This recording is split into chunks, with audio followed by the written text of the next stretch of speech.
Welcome to Traveler Facts. I'm your host, the Almighty Facts. In the chilling world of serial killers, women have left their own unique, sinister mark. A world often overshadowed by their male counterparts. Yet these women have etched their names into the annals of true crime history. They are rare, they are intriguing, and they are indeed deadly. These women are not the damsels in distress. Rather, they are the orchestrators of distress. They're not the victims, they're the predators. They play the game of life and death with a chilling calm and a ruthless efficiency.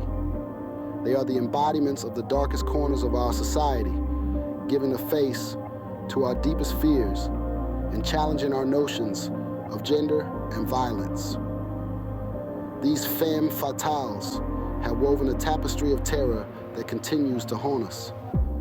Today, we delve into the lives of three infamous female serial killers from the United States. Aileen Wuornos, Belle Gunness, and Judy Buonoano. Their stories are as horrifying as they are fascinating. Next on Traveler Facts, we take a deep dive into the life of Aileen Wuornos. Aileen Wuornos, a name that echoes with infamy.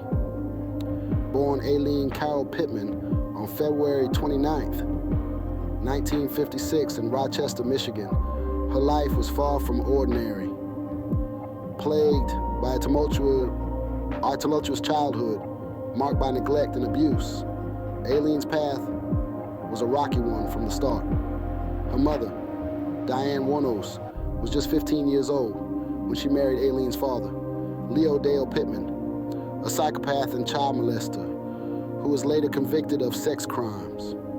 Diane divorced Leo while pregnant with Aileen, who never met her father as he died in prison. Thrown into a world of instability, Aileen's life was a series of unfortunate events. She became pregnant at 14 and was forced to give the baby up for adoption. Soon after, she began her life on the road, hitchhiking and engaging in sex work to survive. The harsh realities of her life led her down a path that would eventually earn her the notorious title of America's first female serial killer. Between 1989 and 1990, Aileen murdered 7 men in Florida. Her victims were all men who had picked her up while she was hitchhiking. She would shoot them at point-blank range, rob them, and finally abandon their bodies. The murders weren't driven by a sadistic pleasure, but rather a twisted sense of self-defense. Aileen claimed that these men had tried to assault her, and she had only killed in self-defense.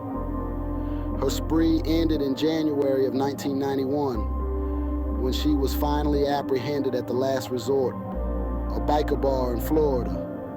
Her trial was a media circus, where Aileen's explosive outbursts and erratic behavior were on full display. Despite her claims of self-defense, the jury found her guilty of first-degree murder. She received 6 death sentences, one for each of the murders she was charged with. Her life on death row was no less tumultuous. She fired her legal team, accused the prison staff of abuse, and claimed that she had killed purely in self-defense. But as the years wore on, her story changed. In a 2002 television interview, she stated that she had killed in cold blood, planning to rob and murder the men who had picked her up. Aileen Wuornos was executed by lethal injection on October 9th, 2002, at Florida State Prison. Her final words were a chilling testament to her tumultuous life and disturbed mental state. She said, "I just like to say, I'm sailing with the rock, and I'll be back." Like Independence Day with Jesus. June 6th, like the movie. Big mothership and all. I'll be back. Aileen's life and crimes have been widely portrayed in popular media. Perhaps the most notable portrayal is by Charlize Theron in the They've all 2003 film, Monster. Theron's performance, which won her an Academy Award, painted a haunting picture of Aileen's life, capturing the desperation, violence, and ultimately the humanity that marked her existence.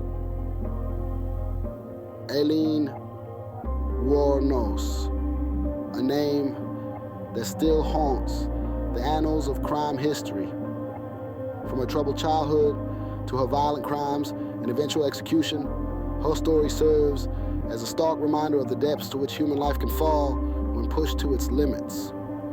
It's a tale that has captivated and horrified audiences worldwide, and one that continues to resonate in the collective memory of true crime enthusiasts.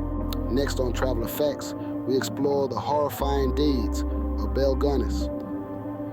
Born in Norway in 1859, Belle Gunness immigrated to the United States in search of the American dream. But her version of the dream was a twisted, nightmarish reality for those who crossed her path. Upon arrival in America, Belle married Mads Ditlev Anton Sorensen, a fellow Norwegian immigrant. The couple opened a candy store, which mysteriously burned down. They collected a hefty insurance payout, marking the start of a pattern of suspicious accidents and insurance claims. But Belle's thirst for wealth didn't stop at insurance fraud. She had a much darker side. She and Mads had 4 children, 2 of whom mysteriously died in their infancy. The cause of death? Acute colitis, a condition with symptoms eerily similar to many forms of poisoning. And who collected the life insurance? Belle, of course, following Mads' death again under suspicious circumstances. Belle moved to Indiana, where she married Peter Gunness. Within a week of their wedding, Peter's infant daughter died while alone with Belle. Less than a year later, Peter himself met an untimely end. Once again, Belle collected the life insurance. Then came the suitors, lured by Belle's newspaper ads, seeking a husband. One by one, they arrived at her Indiana farm with cash in hand, hoping to win Belle's heart. And one by one, they vanished, never to be heard from again. In 1908, Belle's farmhouse burned to the ground. In the ashes, authorities discovered the bodies of Belle's remaining children and the decapitated body of a woman. Strangely, the head was never found, and the body was smaller than Belle's known physique. More bodies were unearthed on the property, all male, all missing their heads. The fire, the bodies, the missing heads. It all pointed to a gruesome end for Belle Gunness and her victims. But was it the end? Some believe Belle faked her own death and escaped, leaving a substitute body in her place. Sightings of Belle were reported for years after the fire, but none were ever confirmed. So what became of Belle Gunness, the Black Widow of the Midwest? Did she die in the fire at her murder farm? Or did she escape to kill again? We may never know. Her story is one of cunning deceit and cold-blooded murder, a chilling tale of a woman who turned the promise of love and prosperity into a deadly trap. Her victims, drawn by the prospect of a prosperous life, instead found a gruesome death. And Belle, she left behind a trail of unanswered questions and enduring mind mysteries. Was she the victim of her own murderous scheme, or the mastermind of the perfect escape?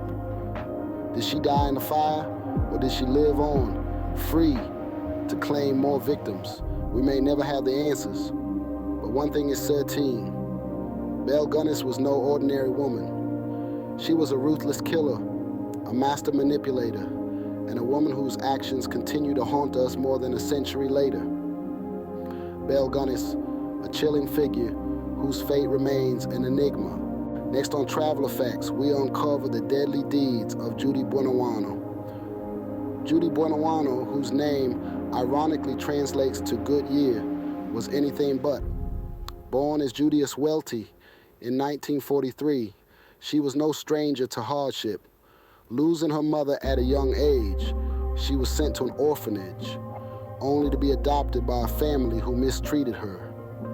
But it was her transition into adulthood that truly unveiled the depth of her dark nature.